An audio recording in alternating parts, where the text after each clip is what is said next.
Hi, good evening, and welcome to this week's episode of the Minority Report. I'm Marlon David, your host, and we have quite an interesting evening packed with information and revelation and all the Asians to roll out to you, the viewing public. Our episode today is titled Unveiling the Truth.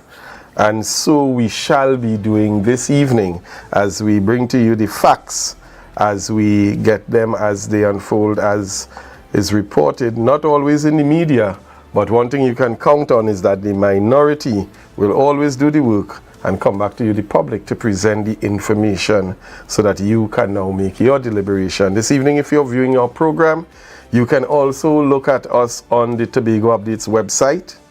You can view us on the Tobago Updates YouTube channel, and many persons are now catching on to that particular one.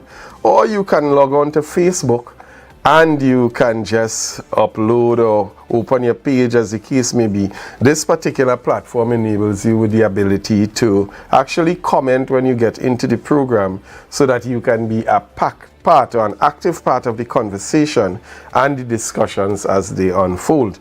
If you are, however, subscribe to the Amplia network, you can simply tune your television to channel 102. That's channel 102 on the Amplia network, and you can sit in the comfort of your living room and have your entire family benefit from viewing this particular program. Our numbers to send messages to are 284-6597. That's 284-6597. or 356-8833, 356-8833. And feel free to send us not just your messages, but if you have any documents, if you have any photographs, even if you have videos, as we've been giving persons the opportunity as we go along to be able to report on issues that are taking place in your community, in your environment, or in your immediate surroundings. And if you see something happening that you know is not benefiting those that you live with, those that your neighbors and so on, feel free to send that information. If you want to come in person, however, and you want to drop by the Minority Leaders Office, you can call 612-9492. That is 612-9492. And you can make an appointment, or if it's an urgent matter, a matter of urgency, you can come to the office. It's situated at Main Street, directly opposite to the Unit Trust Corporation, a tall glass building. You're going to see a sign up, Office of the Minority Leader. Feel free to drop in any day, Monday to Friday, between the hours of 9 a.m. and 4 p.m. If the minority leader or minority council is not available at the time, probably they're not on location, your information can be taken and it definitely will be actioned and followed up. So a number of opportunities are available and to come in and bring information, or to share information, or to even make some requests, and the minority always stands in a position ready and willing to advocate on behalf of not some of the members of the public, but all members of the public, the general public here in Tobago. So that is our administrative matters. Let me get right into introducing our guest in studio with me this evening. I have the minority leader ready to go this evening, Assemblyman Kelvin Morris. Welcome. Thank you. Good evening, Marlon. Good evening to our loyal viewers, listeners, both online and viewing at the comfort of your homes on the Amplia and other networks. Good evening as well to Senator the Honorable Brother Lawrence Hislop. Good evening, gentlemen. Good evening, Minority Leader. It is good to be here, Marlon. Good evening, Tobago, Trinidad and Tobago, all the viewers, wherever you are. It is indeed a pleasure to be here this evening. Look forward to a robust conversation going forward. Thank you very much, and welcome to both gentlemen. Before we get into the meat of our discussions, we want to do a couple ads. We want to promote a couple things. And one of the things, those things that we have coming up, is a consultations Tobago PNM platform. I'll ask the director just to pull that one up for me. Consultations Tobago PNM platform. And it's interesting because there's a call out for all members to be able to participate, all members to log in. It's going to be a Zoom platform. The ID, the passcode, everything is on the particular ad. And this is an opportunity to have your voice heard. One of the things many times you hear people say is that, well, I didn't get an opportunity to be part of the process.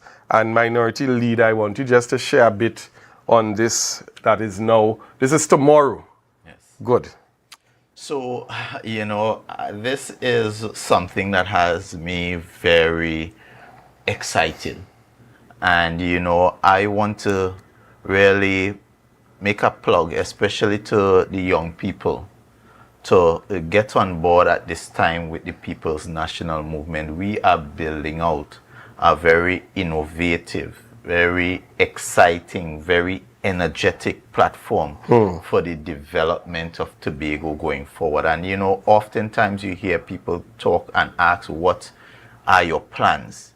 And this platform really sets a broad, diverse pillar of actions that would take place throughout the entire spectrum of Tobago's development. And we are inviting all members to be part of it. If you are not currently a member of the People's National Movement, the doors are wide open, and now is the time to get on board. We are all inclusive, all embracing. We are open to every Tobagonian, the young, the not so young. Get on board and let us build Tobago together under a party, under umbrella of a party that is tried, tested, proven, well structured, well organized, well oiled, ready and able, capable, with some young, innovative leaders that are prepared to take Tobago forward. And I'll hand over to another young, very young, forever young. I like that one. Listen, the reality is, gentlemen and viewers, the PNM has been at this for quite some time, and the truth is, we've over the years we may not have always gotten it right. We would have made some mistakes because no individual, no entity is perfect. But if it is one thing that the PNM has that sets it apart is a structure, and a structure that once followed and operated as it should, works effectively because we've seen it work 60 plus years, which means that it works once it is fully activated and all involved do what they're supposed to do. It works. And this is just another avenue for the party to continue to work its structure, where it allows the membership of the party to have a voice, because we know from inception, even from the earliest days, the father of this nation, Woodford Square, and the involvement of we understand that the membership of the party is the strength of this party. And so once you allow the membership to speak and to be part of the process, the party gets stronger and stronger. And we've been through it, so we could take the blows. Because the old adage, you don't pelt stones at a barren tree. And so all the bad names that people would want to call the PNM and so on is because the PNM has proven over the years. And you could ask 70 plus other political entities in this country who have suffered at the hands of the PNM, the level of organization and the structure that this party has, that I dare say is second to none. And so this platform tomorrow, this initiative tomorrow as well, is another avenue for the party to be able to allow its membership to have a say in what governance should look like on the island. And so all members are invited to be part of this. Come out or log in, have your say, see what is being proposed and have your say on it. And that is how the party continues to gain strength. And just quickly, because I know we have a fully packed program tonight, I just want to make a plug. So this platform is for members, so the members will be allowed to log in and participate. But if you are a Tobagonian interested in Tobago's development and believe that the People's National Movement is the best vehicle through which that development would come, you are free to message the minority leader, myself. You are free to utilize the various platforms of the People's National Movement, and you can also share your development ideas, whether it be the orange economy, culture, the arts, sports, tourism, the blue economy, the fishing, agriculture, food production, whatever your interests may be. You have the opportunity to message us, so you can message me via my various social media platforms, Facebook. I would also share my email, which is very simple, kelvonmorris@gmail.com or thaminoritileader@gmail.com. I'm sure Lawrence would share his, and you can reach us, you can share your ideas with us as we go forward. Yeah, so two ways that you could communicate with me. So it's Senator Hislop at Gmail, Senator Lawrence Hislop at gmail.com, or lawrence.hislop at gmail.com. Also, my telephone number is public information. I have no issue. So you could call me 724-9825 or send me a WhatsApp. Yeah, that's not a problem for me.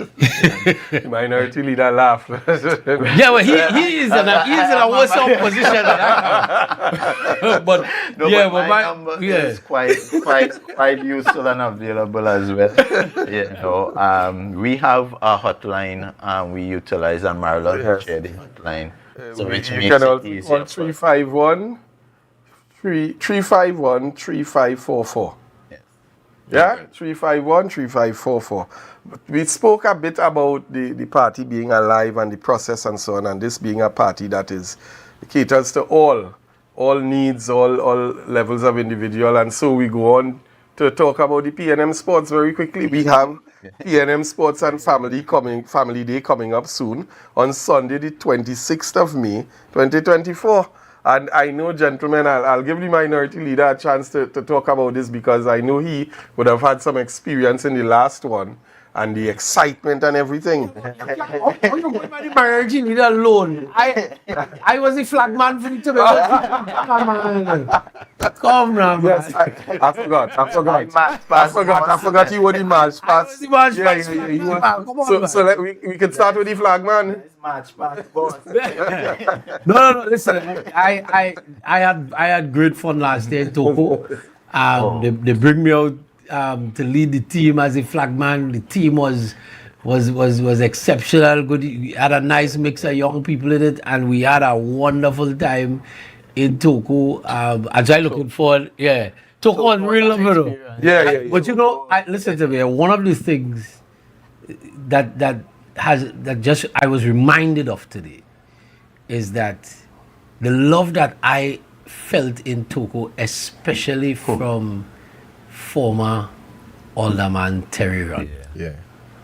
And to think that was the last PNM Sports that Mr. Rondon participated in is just significant. You felt the love in Toko. You really did. You know what? I felt like I was home, honestly. Yeah. There's certain parts of Trinidad that but I actually felt like I was home in Toko. We bust up. You will miss out in Lawrence. We bust up like all around 11 o'clock, going to midnight, and we were able. That's the same sports night. Well, the night before Saturday night. And we had to find ingredients to the pot because we ain't shop properly. But eventually find a nice little shop tucked away below a house. And plenty of that it was real fun. It was an experience, and I look forward to see what my brothers and sisters. Mr. Director. Let's pull up the flyer. San Fernando. Oh Lord, yes. Mr. Director, we could get the flyer up again for the benefit of the public. And while, just correction, Marlon, our district hotline number is 351-9544. My apologies. Slipping, man. Yeah, you are slipping. Catching up with you, Yeah. I slip in. So, folks, Skinner Park, San Fernando is the place to be. Sunday the 26th of May. Come out, walk with your coolers. I mean, it's going to be a ball of a time. We have all the activities. I don't know if we're going to see Senator Islap leading the charge again with the flag. We can see. We all right. Definitely we're supposed to see the minority leader in a race or two this year. I hope he could join the March Past. I want to join the March Past team this year. I two left foot. And folks, the excitement is still building. Coming this Sunday, I am going to give the director a chance just to play that clip. But coming up, an exciting time we're going to be having on Sunday, inviting one and all to just come out in your numbers. The good, the bad, the ugly, those who want to hear, those who don't want to hear, still come. And let us participate in this event that we're going to be having on Sunday. Mr. Director, could you just run the video clip?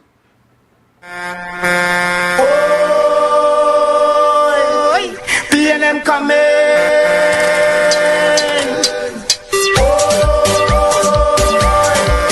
PNM coming.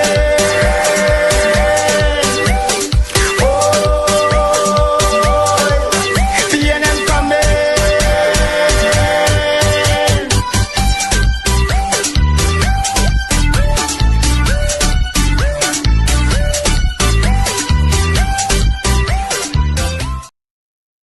Yes, folks, this Sunday, we want everybody to come out to the Canaan Bonaccord Community Center, where we are going to be having yet another chapter in the rollout of the PNM public meetings. Sunday, the 21st of April, 2024. Come out and hear from our political leader, Mr. Ansel K. Dennis, and a lineup of dynamic speakers all raring and ready to go with information, and a little birdie whisper something to me and say that in addition to information after information, he hear that it's going to have some wetting after wetting. I don't know how sure that is, but we hear that it's an exciting time. It's an exciting time. So, Minority Leader, I am not only on the lineup of speakers, I will be there waiting to hear. No, I am waiting there. I am just there waiting there. some receipts that come in. So, folks, we want you to come out on Sunday. The meeting starts at 5 p.m. at the Canaan Bonaccord Multipurpose Facility. Be there on time because you will not be able to get a seat if you come late. But you could still stand because whether you get the information sitting or standing, you're still going to get the information. So, folks, we thank you and we hope that you are going to save the dates on everything that we would have spoken to. And let's all come out and participate and support in the various events. This evening, we want to go right into our program and our discussion. We have one of our favorite assemblymen who we continue to work along with. We're going to begin to treat with some matters of misinformation. Lawbreaker? Yeah, the lawbreaker. Yeah, the lawbreaker. We're going to go right into some clips with him. And we're going to play a couple of the clips. And as we are finished with the clips, we're going to begin to treat with the lies and the misinformation that he keeps coming to the public with and trying to hoodwink Tobago. So I'll ask the director just to run the first clip that he has. Now, I'll just start with just getting a little update on what's been going on with the Friendship Connector Road. We know that there's been a third injunction filed against that road. How is that case going so far? Just some background, as you know, Friendship Road comes from Cove to Killigwin, to Storby Local Road, and part of it passes through the Killigwin Estate. We have been in discussions with the owner of the Killigwin Estate since last year. I thought the discussions were going well myself. So the action came as a surprise to me and to the people at the division. Nevertheless, we are responding. We have until April 23rd to submit our affidavit, and our lawyers are putting that together, and we feel that we are in good grounds. We have laws on our side and we have precedent on our side, and again we would have this lifted and we'll move forward. development in Tobago continues to be a challenge in the minds of some. It should not happen unless it is being done from Trinidad or by Trinidadians, and we feel strongly that every authority afforded us under the THA Act is what we should embrace, and we will continue to do that. Right. So that is the first bit of misinformation that we're going to treat with. Before we actually get there, we want to at least open out. We go straight to the second clip, and then we're going to come back.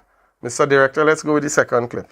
So that's essentially why you chose to build that road. No, we at the division under the guidance of the Executive Council came up with a strategy of which roads we will attack. And given the way the carnival was approaching, given the long-standing challenges of traffic in Crown Point, Canaan, Bonaccord, Crown Point, we felt that this road will alleviate that stress. And we wanted to make sure that we are, ensuring that Tobagonians have ease in how they move. Transportation in the economy is a big thing, and we took that responsibility on. Now, I don't know why I should be putting up a defense to build a road in Tobago. I really, if someone comes and tell me, hey, listen, the central government should build this road, my response is, central government will give the THA the money, and the THA will build the road, because that is what the law says. Again, a second piece of information coming from the secretary there, that documents going to be provided and shown that proves otherwise. We have one more clip that we want to go to, and then we're going to start treating with them. So, Mr. Director, let's go with the next clip. Come up in the discussions, especially with the minority and so on, where this road is concerned. Now, they are of the opinion that this is something that should have been done by the central government because it was in the plans as part of the airport construction bill. Could you take us back as to why the administration of the THA decided to go ahead with the construction of this road on its own?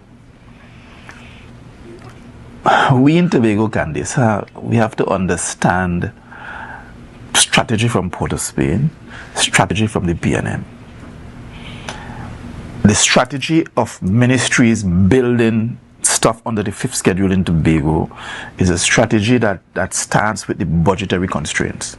So they go to the parliament and they take a decision that they are going to only give to Tobago the lowest amount that they could, and they will build everything else they can build from Trinidad. What that does is erode the authority of the THA. Under the fifth schedule, road and infrastructure is the responsibility of the THA. And we had the UNC, Carlos John under the UNC back in the day, coming to pave roads in Tobago, and Chief Secretary Charles had to take an injunction against him. We simply, as Tobagonians, whether we are PNM Tobagonians or non-PNM Tobagonians, have to come to the place where we accept the responsibility, that's why I started in that way, all the responsibilities afforded us in the THA Act. If we are to move forward, there's simply no way that the central government should have built the airport in the first place. And to add injury to insult, you have a minister of public utilities patching roads in Tobago with the support of Tobago PNM, contrary to the law. And anyone in Tobago, in my humble opinion, who believes that you must eat your biscuit and shut your mouth, or you must bow to the central government under the areas where you have responsibility, is someone who is not worth being Tobagonian. Because the struggle in Tobago has been for self-determination and autonomy. Key to that is taking full responsibility for all the powers afforded us under the fifth schedule. So we have a number of issues to raise here. Minority Leader, I know you want to kick it off one time. We had the issue of the injunction.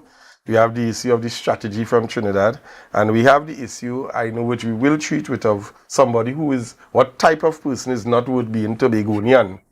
So, the injunction. Well, there's so much to unpack, and the first issue with respect to the injunction is that, and it baffles my mind, that a secretary would be so bold-faced to commence development, encroach on lands that you have absolutely no ownership of, and then try to indicate and implicate other people as having hidden agendas. Because I note where he's saying this arrangement of him encroaching on the people land and then the people deciding that they want compensation is an arrangement that is triggered and being pushed. He said the PNM has what? Long tentacles and all that kind of nonsense. And I just wanted to pull first, so there's a portion of the judgment I think is very important for Tobagonians to understand the kind of dangerous secretary that we have. And it's not by chance he's being labeled Trevor the Lawbreaker. And he's Trevor the Lawbreaker because when you look at the manner in which he approaches things, it makes you wonder if he is anyway concerned about his secretarial responsibility of upholding the Constitution and the law. So we have the judgment up, Minority Leader. And this in encircled part is what it is we want to read. Yes. So it says, the Secretary of Infrastructure noted that given the advanced state of the works being done and the clear trespass upon the claimant's land, the defendant would make a meaningful offer of compensation within the short period after the survey was done in an effort to avoid litigation.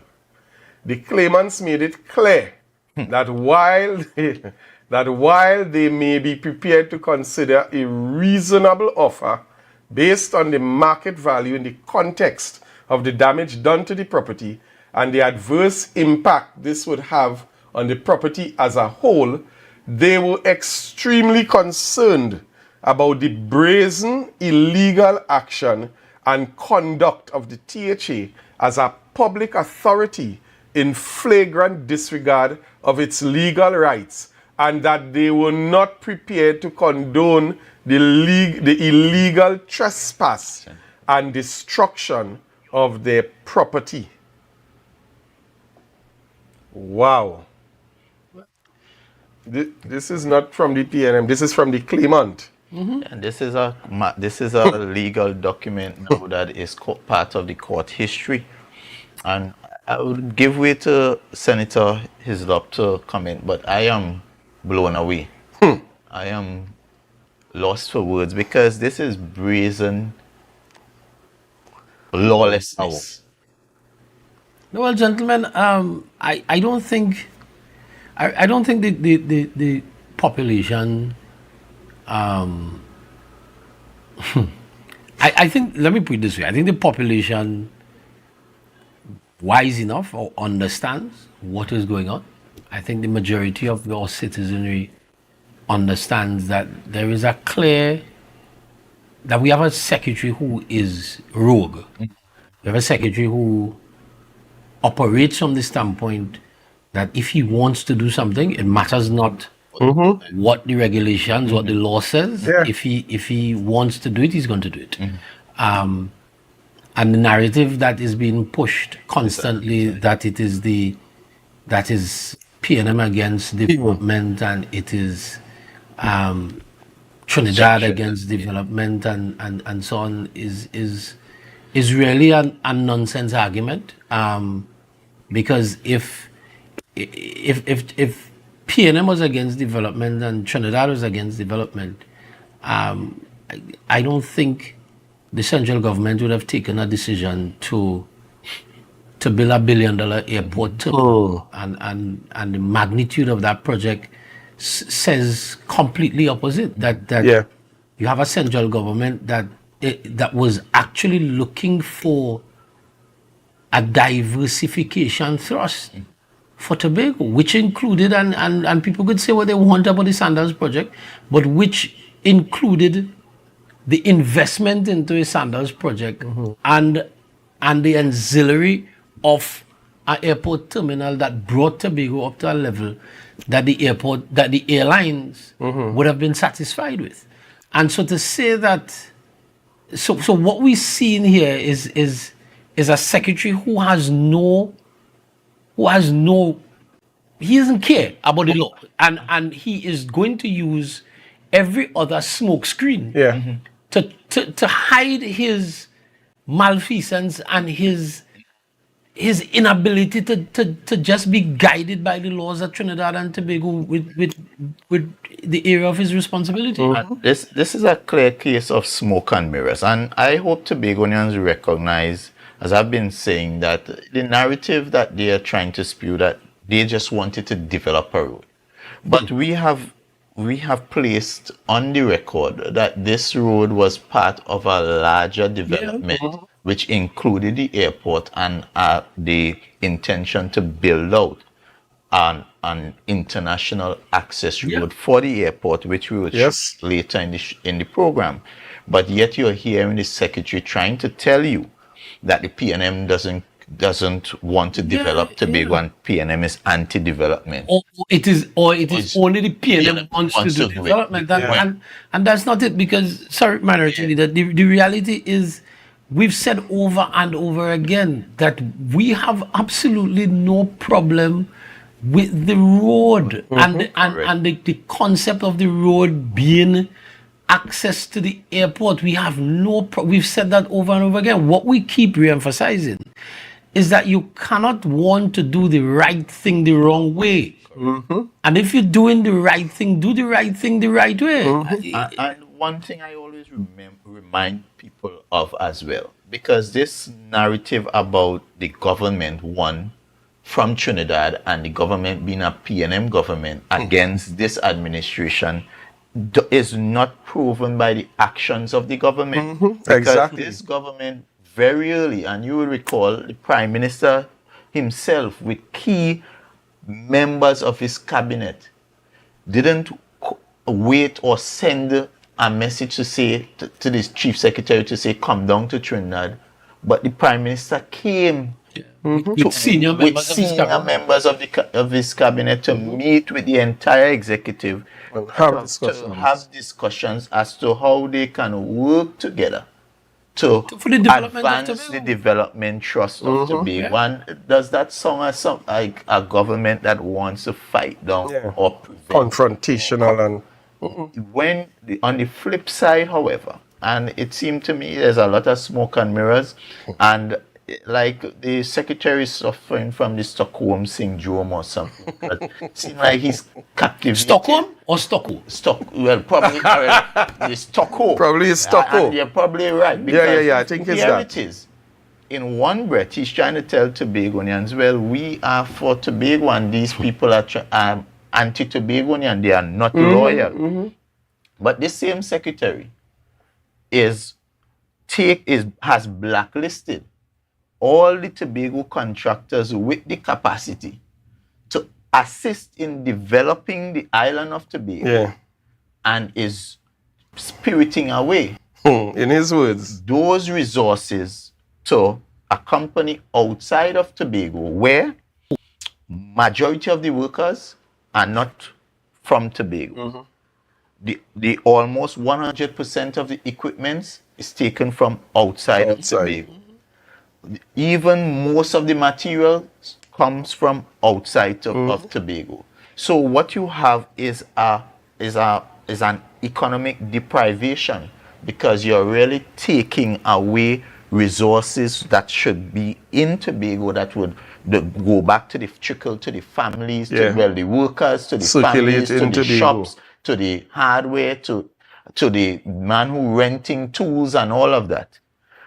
You are denying that opportunity, and that is going, and that is being filtered out somewhere else. But you see, Minority Leader, I honestly think that we are at a juncture as it relates with the population in Tobago, that the average man no longer needs to be convinced that what has transpired on the Chauvin Road is is good for Tobago.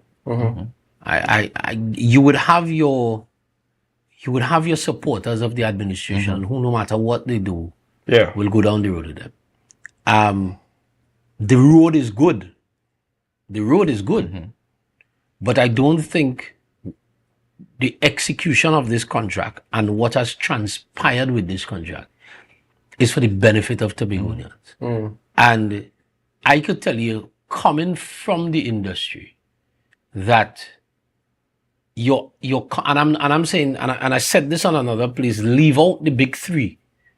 Leave the big three out of it that they like to call. The Warner, Kai Engineering, Parks. Leave those big three out of it. And let's say for argument's sake, when you look at this sector, and I'm speaking from the standpoint that I am in this sector, you have contractors within the sector who, if the THA said, okay, fine, we want to do this project, you have contractors in the sector who have experience in road construction that may not or are not at the capacity, like, let's say, Warner, Kai Engineering, Parks. But if you worked a system that these smaller contractors could have come into this road project, break up the road project in a couple of packages, and give different contractors portions of the road to build, just like they did in the San Fernando Point 14 highway. Correct. Right? Yeah. But let's pull it down to the scale that we are at in Tobago. If you had done that, do you understand the amount of persons you would have positively affected in Tobago? Because I can tell you, in the sector is crying. The sector has literally, and people think that when we say it, we beaten a dead drum, but this sector has literally ground to a halt. Yeah. Because the level of work that, and I'm not even talking about the contractor, the level of work that the backhoe operator and the truck driver and the excavator operator had grown accustomed to is no longer there. And so that has a significant impact. And I want to see the numbers at the end of the financial year, where we at as an island in terms of our economy. But even more worrisome for me as well is that piece in the claimant, in the judgment, which speaks to the secretary going and negotiate. Yes. Right. Yeah. Yes. Payment. Yeah. I don't know. I don't know which part in the world the politician could sit at a table and negotiate. I know normally that is the public officers, If the politician is guaranteeing a certain level of payment to avoid litigation. Yeah, because that's what it says. The That is Secretary what- of Infrastructure noted that given the advanced state of works being done and the clear trespass, so the Secretary has admitted That's wrong. that they've trespassed on the claimant's land. The defendant would make a meaningful offer of compensation within the short period. So I don't know if Tobagonians understand what is taking place here. So you've already gone past contravening how you deal with usual acquisition, which is either you identify we want this piece of land and you have land management and your senior state council and they deal with that. But you don't go into the table as the politician, negotiating and speak. The most you might want to do in a situation like that is just bring them to the table. But why is the secretary the one involved in actually guaranteeing compensation at levels that is added cost to the taxpayer? No, but listen, this is why we are in the position, and we have to understand that it is not this money, the legal costs, the compensation to the owners, if that comes out in the judgment. These monies aren't coming out of the pockets of the secretary. The average Tobagonian has to understand that these monies are going to come out of the coffers. The same THA. coffers that the same secretary is complaining They don't have that they enough don't money. have enough money. You are now mismanaging the limited quote unquote resources that you have. That's what you're doing. And so it speaks to your negligence as a secretary that you are mismanaging the resources that you have, because you are not going to have to pay the legal fees to Anna Ramlogan, senior counsel. You are not going to have to pay the legal fees to the lawyers, to the Hearns. You didn't have to pay the $1.1 million to the EMA. It was the THA that has to find that money. Yep. That comes out of recurrent expenditure. It comes out of even the development budget, because the THA again has the ability to move money. So when you mismanage what you have, it means that somewhere down the line something is going to suffer. But Lawrence, more than, and people need to, so the man who is home, just asking, I just want anything, or give me something. The CPEP work. Can't get. URP Can't work. get nothing. Can't get. Imagine, let's say this end up being an extra $20 million to be paid for acquiring the land and all the legal fees. You know how many people Would that have could have money. put Yeah. food on the table for For a Tobago long time. and put them to work and earn an honest dollar, and perhaps have them not being involved in some of the criminal activities that going on because they're Everything frustrated tied and in. they're just tied down and bogged down. You know how this could have impact the average man on the street. Yeah. And that's what people, I don't think people really, Making the it's connection. easy for us to hide behind our colors because we like this party, we like this person. So it's simple for us to defend. But what are we really defending at the end of the day? This is not us saying that no road shouldn't be built, but we are speaking to the manner in which this thing was carried out. One, it started where we just, the contract was, we wake up in the morning and heard about a road that was being done. The road, we come to understand, had no proper feasibility, no proper planning. And we are now facing the consequences of mismanagement. And you have to ask yourself, why? And there's a why in this. There's a why in this because this administration wanted to spend some money to be able to create a pool of wealth. And in creating the pool of wealth, they would be able to choose who they give that money. And then What happens next? There's a spring, there's a boomerang. boomerang. Some will come back. But you know, And we have to, you have to speak. You have to speak it as it is. That is the reality. Because you know, I heard the secretary say that okay, fine, the central government through PO was willing to build the road, but under the fifth schedule, roads are under, and we know that. But even in governance, there has to be collaboration. Because here's my take on this. I may be off base, but this is my take on it. If the central government through PO, based on the overall development of the airport, says we're going to fund the building of this road to the tune of whatever the road is going to cost. Why we have other areas on the island, and let's talk to the people. Let's take one that we know is a significant piece of work that needs to be done, which is Bad Rock in the east. Right? So my take on it is, if there was any road that was critical to this administration and they wanted to spend some money there and spend some money on a road, then take that 65, 70 million and start something in Bad Rock. Do something in Bad Rock. Yeah. But you're going to take that money out of your allocation to go and build a road that the central government was willing To pay for. To me, whether the road construction is under the fifth schedule or not, and yes, it is. But to me, that's what governance, that's what smart governance is. Meaningful It's- collaboration. because bear this in mind.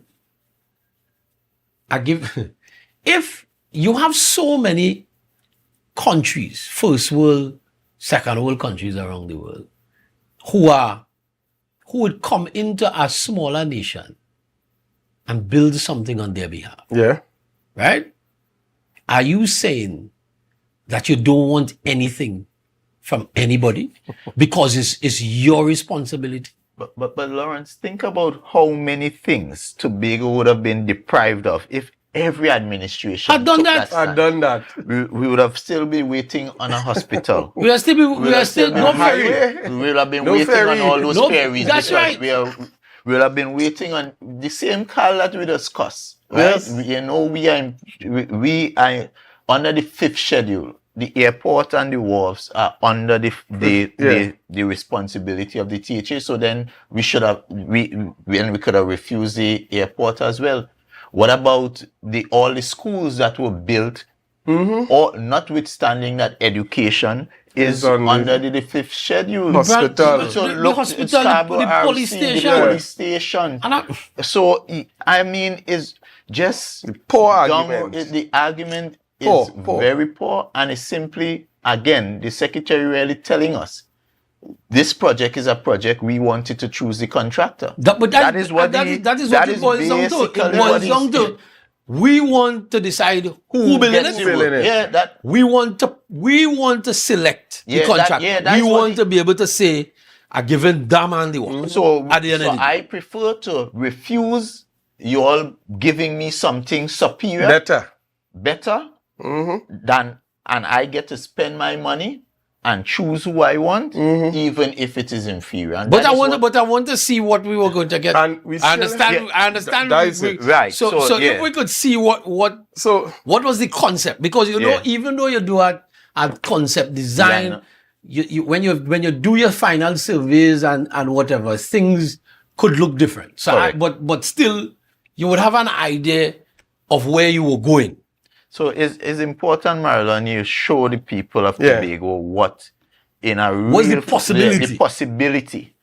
So put in it out. this age of technology, we want to take a look, Tobago, at what it is that central government were going to build and what Tobago would have benefited from. I'll ask the director Well, it's to because we don't want to get tied on, but it was built for Tobago. For Whether it Tobago. is and it was a collaborative effort Yeah. because it was always part of the airport ANR expansion International. project. And that is the Airport point, you know. project. And I like the fact that you made that point, Minority Leader, because we need to come away from Yeah. the them and Yeah. us Us, yes, mentality correct. and understand that Exactly. that when it comes to governance, even when you're dealing with international agencies, that there is always collaboration that makes the difference, you know.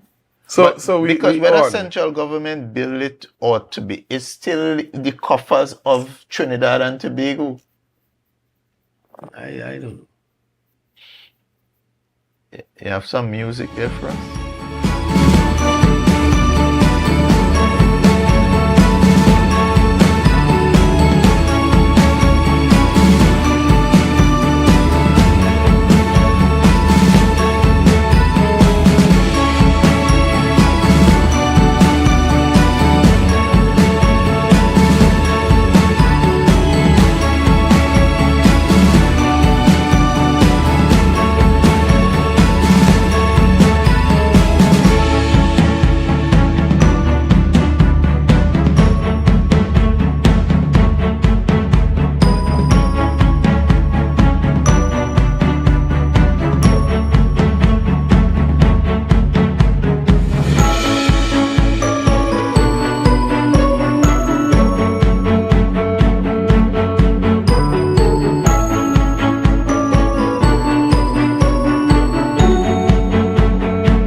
So that is what we Wow. call state of the art. State of the art, top of the line, international Wow. type of road works. Huh? This is development. Huh. So if anybody is denying Tobagonians a real development, I think Trevor needs to look in the mirror. Minority Leader, I don't know if Senator Hislop saw it. I didn't see it. Did you see anything like this in terms of what Trevor's road looked like? Well, No, you see, I know you're asking the minority leader, but the reality is nothing. yeah. So you haven't seen anything No, either? I haven't seen anything. Yeah. Minority leader, you see, I haven't even seen a billboard. That is it. But what is for me, what is most impressive to me is that this would have been a first in Tobago because Yes.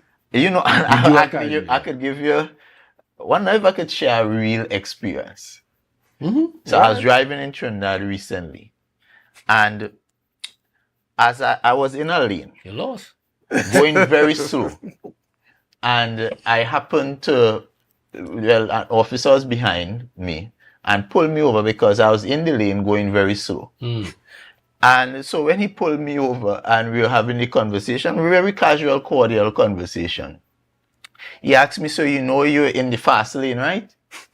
I said, no, I don't know the difference between fast and slow lane. That's why I started driving. You want me to That's why I said, I'm from Tobago, we only know about single lane. And that got me. I got off. You get over that. But for the first time, we in Tobago would have had a road that we can truly call a dual carriageway. And that would have been a step into a new dimension of development for the people of Tobago. And that is what we were denied. So when you hear Trevor raising his smoke and mirrors and telling you the PNM didn't want no development, this is what the PNM was going to gift to the people of Tobago. I want to say this is what the government of the Republic of Trinidad and Tobago was going to give, and The I call it a investment. gift, the investment Of course. in the people of Tobago. Significant And you investment. see, and so we're talking about an international airport, international terminal building, state-of-the-art terminal building, and on top of that, access. Because you see, one of the things that what we have to bear in mind is that you may have the terminal building, but if you don't have adequate access to it, That is it. you're gonna have a lot of congestion because Bottlenecking. what's gonna happen is that when you've built a larger terminal,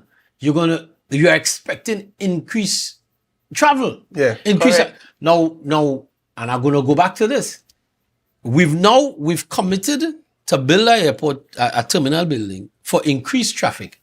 But because we do not have, and this is going into the minority leaders area, because we do not have quality room stock, chances are you are not going to get that uptick in arrival Yeah. that would have warranted this terminal. So we built a terminal that is going to increase, has increased capacity, but then you don't have the room stock. That's going to trigger back it the up. airlines to come to increase their capacity. Yeah. And that is the downside of us losing out on the Sanders project, the Sanders and Beaches project. But when we go back to this road, it really speaks to me. It speaks to poor governance by the current administration. Correct. Because what you saw there was a true development trust. Yeah. And I heard the former secretary say this morning that one of the things that we're not even paying very close attention to is the fact that this is a design, build, finance model. Which means Yes. it's a And so there is going to be, we don't even know what is the arrangement in terms of payment. If there's interest being Correct. Accrued over the period of time. Yeah. in terms of payment to this yeah. contractor.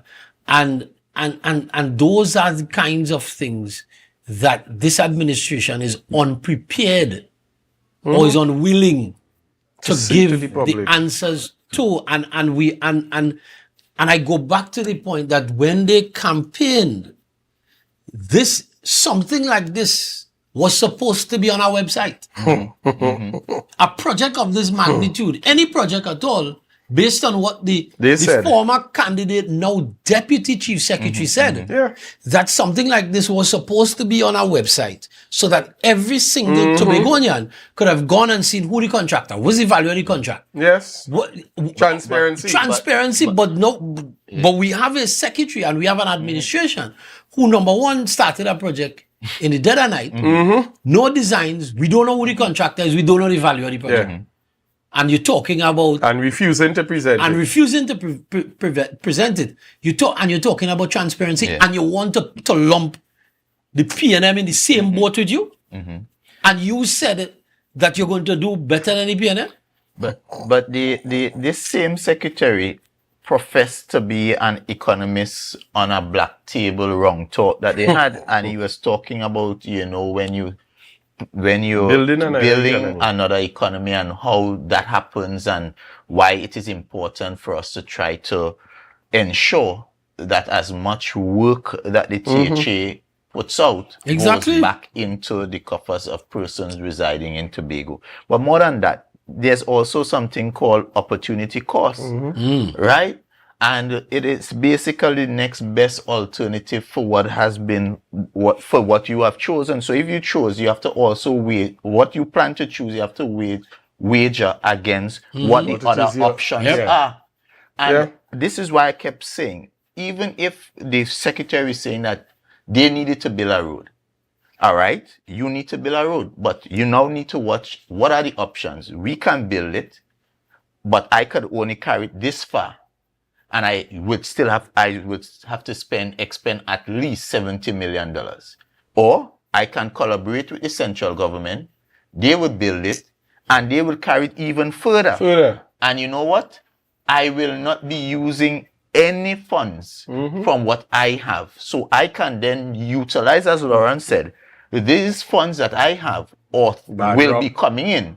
For to other do projects, other for projects, other critical projects. that I cannot not start. Yes. Because what this has done, because we have been pigeonholed into this project, you recognize that this administration has been unable to do anything any Even other basic road critical works. maintenance. Even look at the highway. Not even maintenance. Look at the highway as we speak.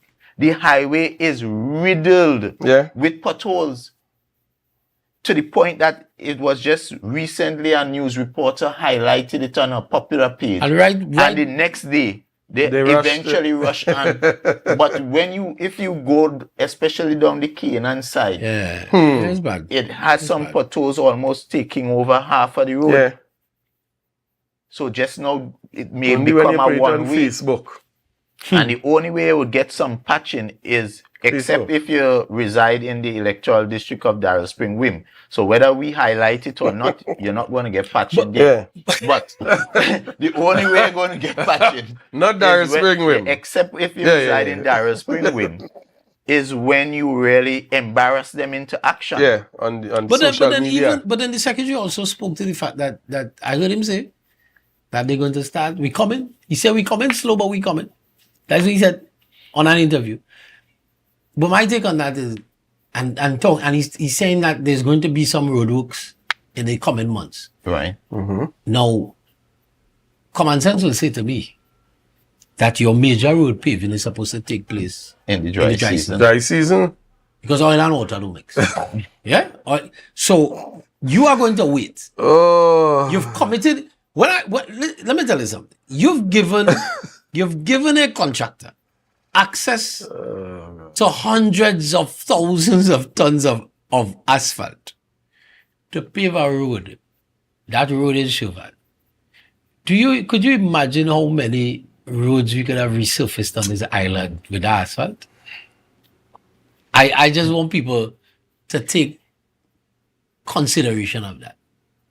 Where's the road up by you? Montpelier. Montpelier? We could have paved Except Montpelier. Montpelier, they wouldn't want to. Yeah, no, I'm just saying, when you But it could consider have the been done. amount of Yeah. asphalt, and then you're going to now come in the rainy season Yeah, to say you're going and do, roadworks. and you're waiting for equipment, and this and that and the other. And let me tell you something. If it's one thing that I could say in terms of building capacity in the private sector is that the PNM did it in its tenure.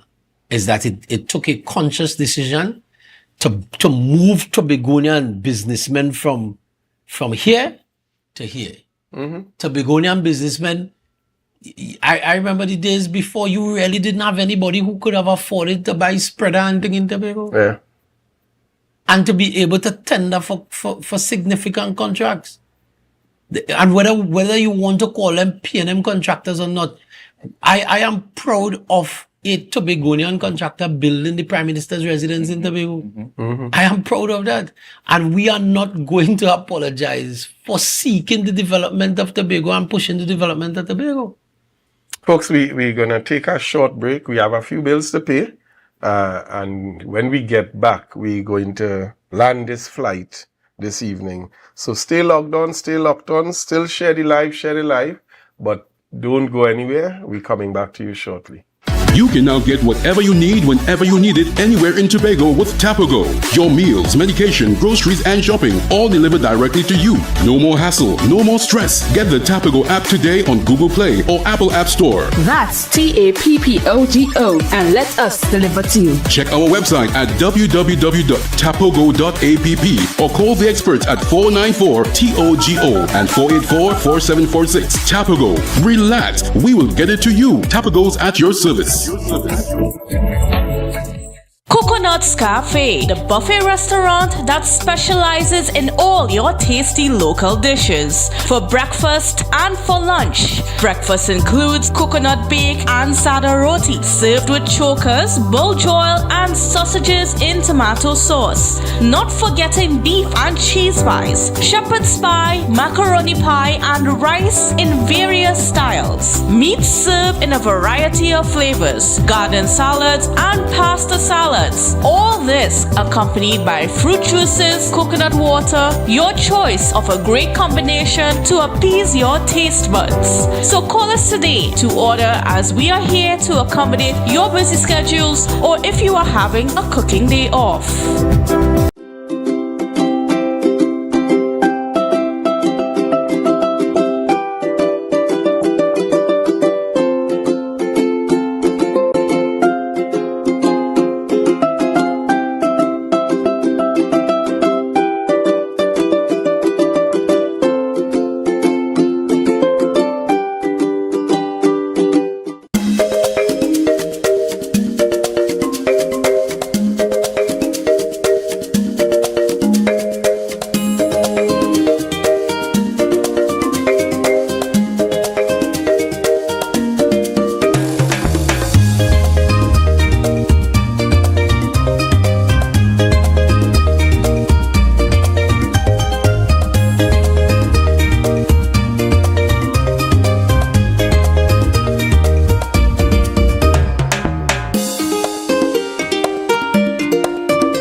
So folks, we are back and we are winding down the program, and we know we always have information right to the tape.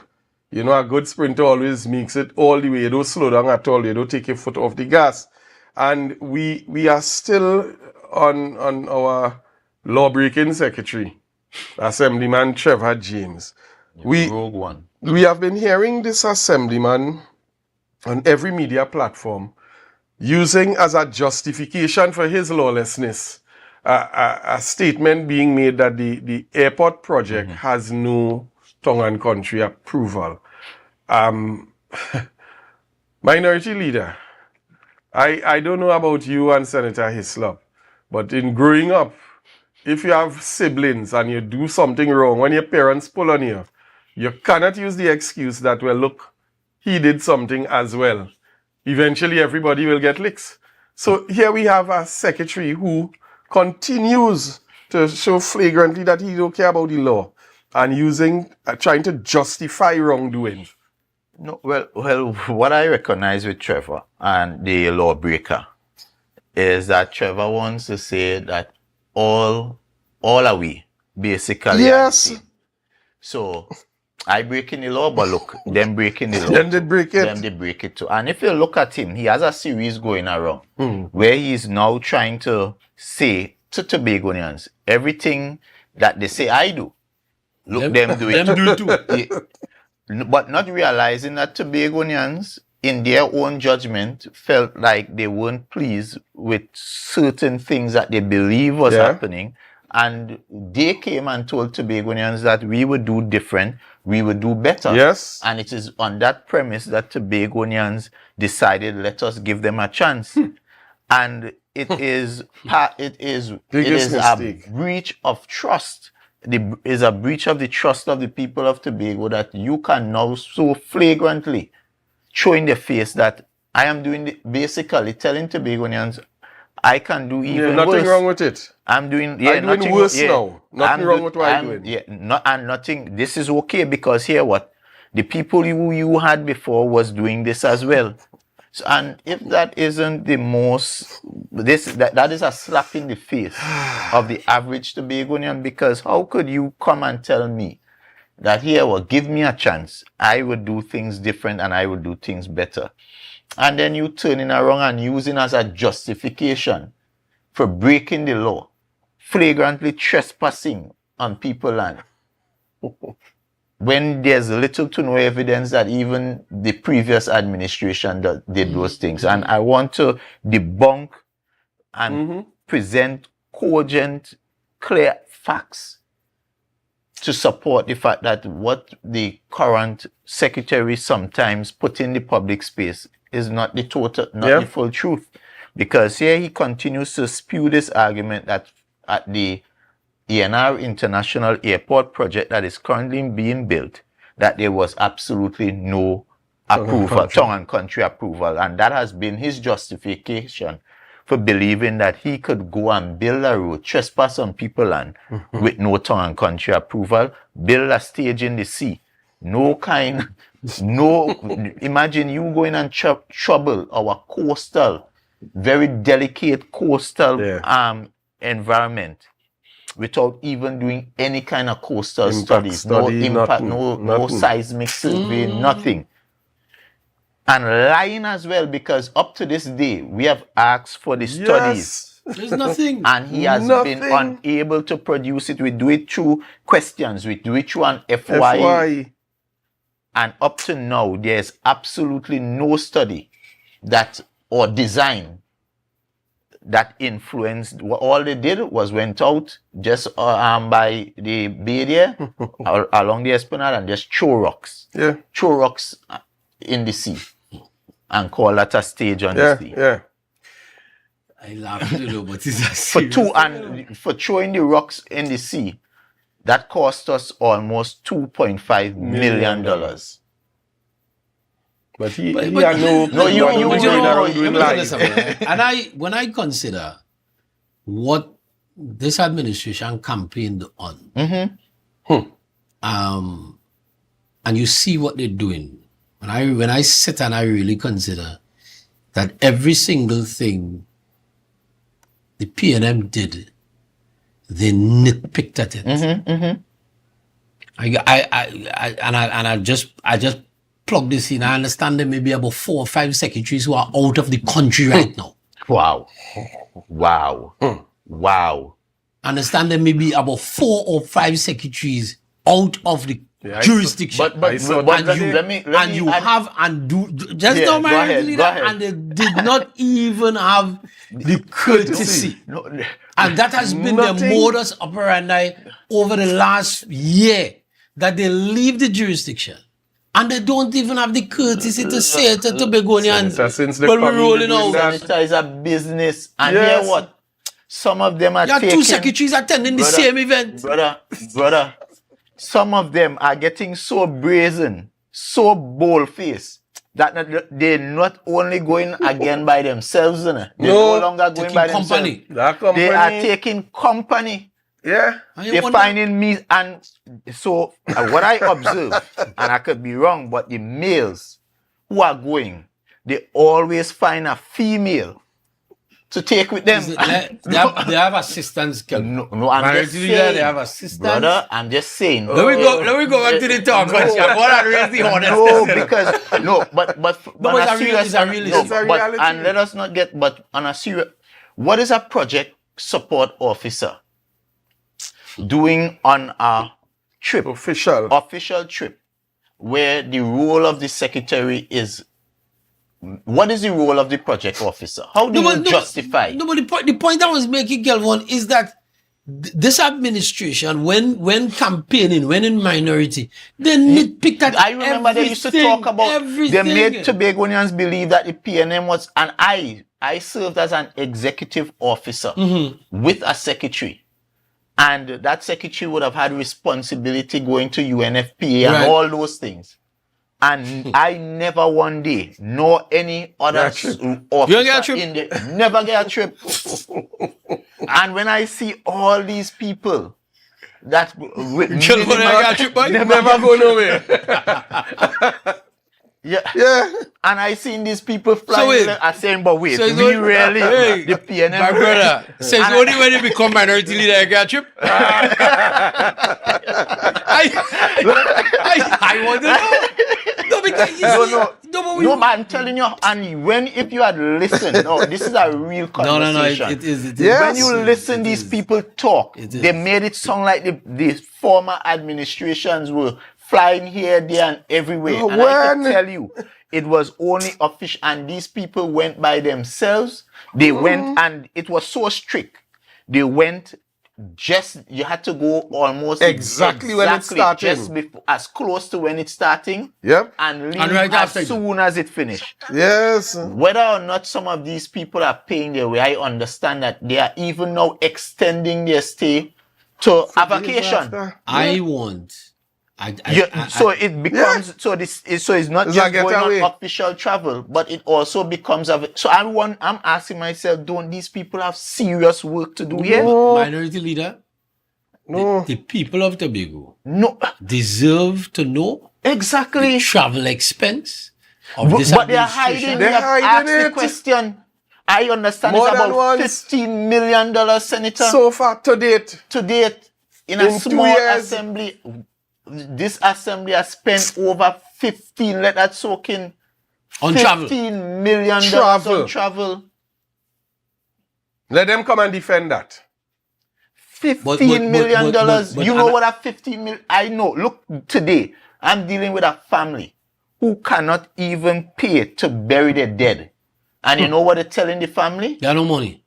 Not just that they will have no money, but they have some board. And they sit on...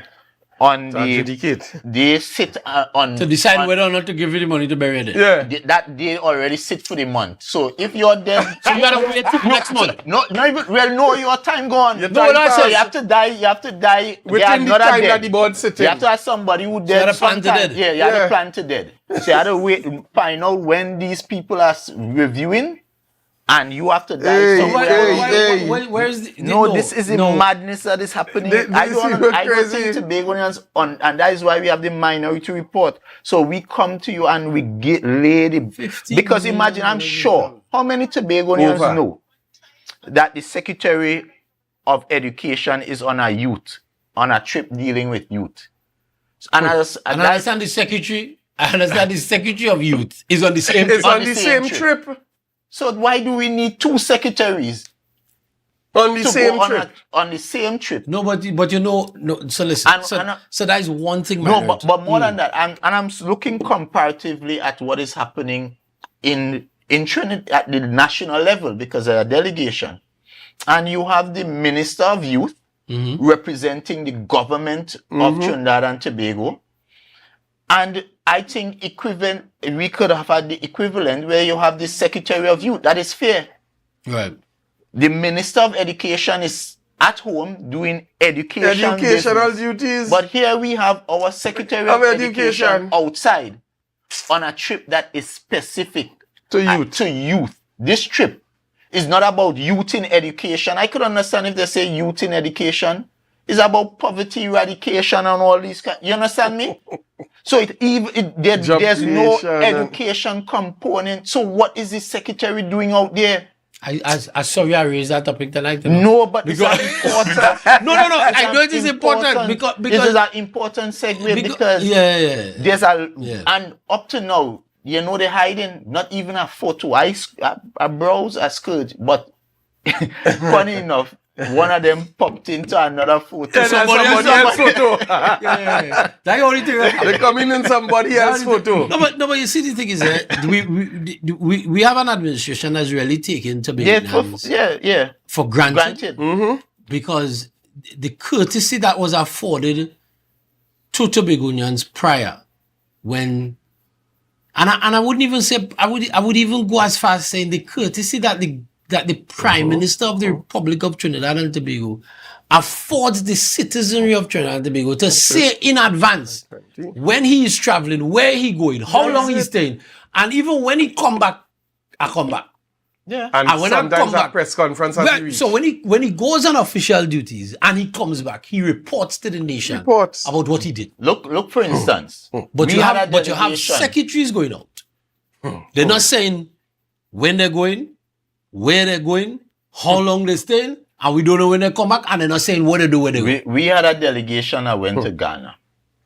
And as far as I know, no one has come to the public in a real sense and accounted to the people. To me, these people told us, people before politics, but they are putting politics before people. Because if this was really about the people, and if you understand that you are a servant of the people, it means that anything that you do that is on behalf of the people, you will keep them in the know. And you went to Ghana, up to now we don't know if they were able to successfully negotiate any business opportunity, but it's our money that's spent. And substantial money as well, because it's not cheap to go to Ghana. And it therefore means, again, you're going to have these secretaries go out. They're going to go to this thing. The Secretary of Education hasn't explained her role. We don't understand. Up to now, we know we send out a project support officer, but we don't know what is her role. What is the role? And there's a new position created. What is the role? What is the role of the project support officer? But the airport terminal have permission? Let me touch on that. Yes, because I want to show to because there's an issue. But because we're out of time, we will treat with that TATCO issue. It will be prosecuted on the platform. We will treat with it. I guarantee you, people, we will treat with that issue. But there's so much to treat with tonight. So let us complete that tongue and country. And if we have time, perhaps we may touch on the TATCO, but for now, let us deal with the... So as we were saying, we just have a few minutes, about 4. Tobago, as we were saying, the Secretary continues to speak to the issue of not having the airport project, not having tongue and country approval. So I'll ask the Director to pull up this particular document for us. And as we see here, this document, the president of NITCO, it's headed Town and Country Planning Act, Chapter 3501, Notice of Grant of Outline Planning Permission to develop land. And for the sake of time, I'll ask the Minority Leader to just give us an overview as to what really this is that we're seeing here. No, well, basically, and if you're anybody who would have treated with building any property or anything, you know, this is the first step to any kind of which outlines permissions and what is required and that kind of thing. So the outline approval is like your preliminary kind of is a broader approval that you would get, and then you would get, well, basically you would have to get a final approval, right? But it kind of gives you the guidelines, the parameters through which this development will happen. So Minority Leader, this is what it says here. Reference is made to your outline application for planning permission submitted 2019-10-02 and accompanied by a map extract identifying a parcel of land situated at Torbay Local Road, Bonaparte, and stated to comprise 32 hectares A&R Robinson International Airport in area. I says the carrying out of building operations to erect an airport passenger terminal and ancillary buildings. Two, the carrying out of engineering operations in and on the site for the installation of infrastructure necessary for the development of site. But I want to read the first part of the second paragraph. Correct. Permission hereafter referred to as outline permission is hereby granted with conditions for the proposed development. Send that to Trevor the lawbreaker and let him know all mutual funds are not the same. All mutual funds are not the same. Director, go back to it very quickly. Right? It says, permission is subject to subsequent approval by the minister responsible for town and country planning with respect to the following reserve matters. Before any development is commenced, therefore particulars and plans of all reserve matters shall be submitted and approved by... So why is it this secretary why would he public blatantly lie? Because the first thing you need for any outline permission... But if you're anybody who respects the law, you would know that. But not Trevor the lawbreaker. No. What Trevor the lawbreaker wants is company. But we are not in the same blatant lies to the public. Listen, Tobagonians, I believe and I trust the citizenry of this island that what you're seeing now is not what you were offered in December 2021. I believe that the average Tobagonian has said or has seen for themselves that this current administration lacks transparency, lacks credibility, lacks just pure, decent honesty as it relates to their operations. From the head of the administration right down to the last assistant secretary, every single one of them are in the same boat together.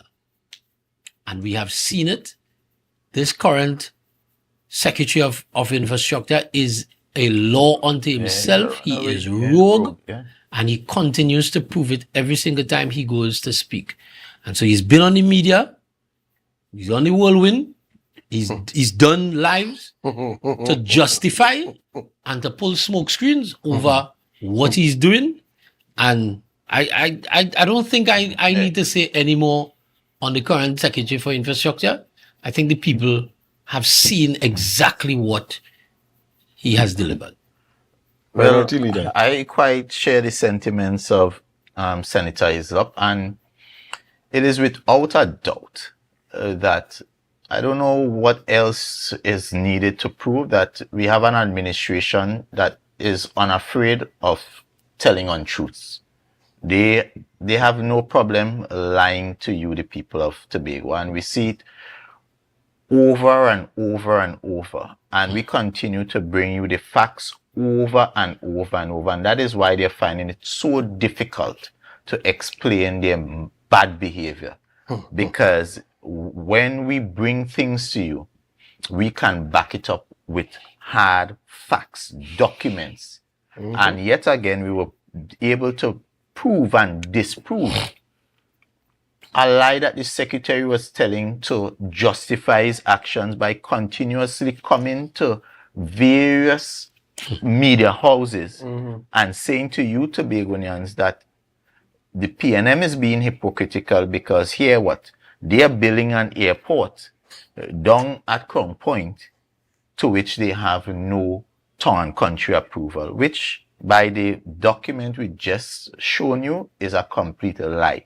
The airport, there's outline approvals for the airport, and you saw where it said subsequent approvals would come from the line minister.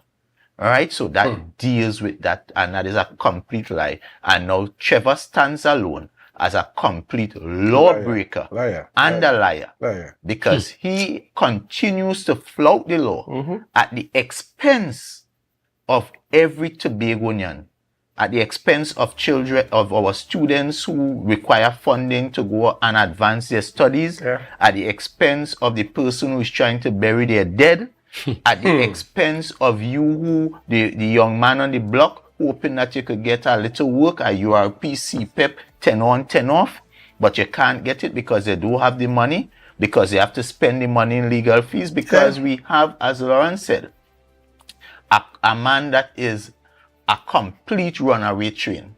The chief secretary cannot control him.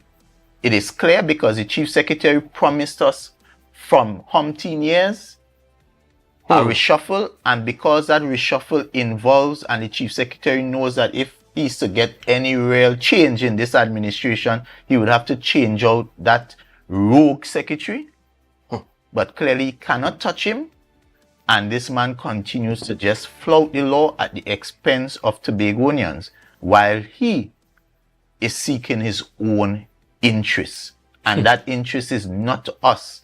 He would continue to tell you sometimes that this is about development, but this has absolutely nothing to do with development. Because if it was about development, then why would you give up the opportunity to have a superior road that would cost you absolutely nothing and allow you to do other things? Exactly. And then decide to choose the one that is going to cost you a whole lot of money and not bring you the kind of results of the other choice. So it is clear, Tobagonians. I mean, we do this almost weekly. We talk to you, we share with you the information, we level with you. You are seeing, on the other hand, these people are not leveling with you, not even to tell you that they're leaving the country to come back. They can't even level with you on that. They can't even tell you that. And they know why they can't tell you that, because they recognize that they are traveling frequently and excessively, and it is costing a whole sum. Nobody is saying that you're not supposed to go out for meaningful things. People will have to leave the country from time to time, but you try to keep try to ensure that you stay within the time frame of whatever the trip. So you try to go as close to when it starts and leave as close to when it finishes. You try to also look at the delegation. You try to minimize that. That's right. Because it's taxpayers' money. It is expensive to travel, and we are not saying you can't go, but at least you should have some conscience when you're choosing the delegation. So clearly, and this is an administration that told us, they are the ones who told us that we had no money in it. None. Remember when they came in and when they camped, they told us we had no money. Well, it's still saying and so I don't know traveling. And traveling excessively. The only thing not being affected is travel. So, folks, I mean, we will continue to talk to you, but ultimately, it is you who have to look after you. Having the facts, having the information, you Tobagonians would have to decide what you really want and if this is what you voted for. So on that note, we will continue to have the discussions. We will continue. Don't forget, we have the meeting on Sunday where more of these kind of information will be revealed. And going forward, next week, Tuesday, we'll continue to reveal even more information as we unveil the truth. Folks, thanks for joining us yet again another week. Quite rightfully said so by the Minority Leader and Senator Islip as well. Thanks for sharing with us this evening. As we exit the program this evening, we want to exit on a high note with a clip that is geared to always remind us of what is taking place and what we should be cognizant of. I'm Marlon David saying good evening. Mr. Director, let's go with the clip. Sometimes the PNM has been a victim of its own success. That we make governance look so easy that those opposed to us feel that the country is easy to govern. And we've made the point time and time again, Trinidad and Tobago is not. It is a difficult country to govern. A difficult country to govern. And that you can only govern it properly and keep it on an even keel if you understand, my dear friends, that prudence is necessary in the conduct of your public affairs. You can't have biases. You can't have prejudices. If you have biases and prejudices, those things show in the way you conduct your business, and the people aren't stupid, they see it. So if Watson Duke believes that he got away,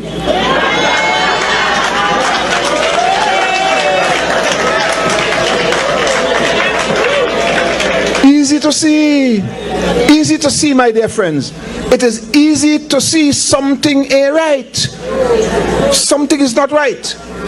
See? Somebody says sell out. Is it sell out or buy out? Which one it is? Yeah. Notice I express no view on the matter. But if you say sell out, you could only say somebody had to buy it. Somebody had to buy it. So it is not Mr. Duke alone, you know. Who buy it? Who buy it, my dear friends? The one thing that has taken a beating in this country is morality. Morality has taken a beating in Trinidad and Tobago. There's no question about that. So it is not just in race relations, you see it all over the place. You see it all over the place in almost every aspect of the social and political and economic life of the country. One thing they're good at is telling a lie and repeating it to the point where people begin to accept it as fact. It raises a question, ladies and gentlemen. If they cannot speak the truth in small things, imagine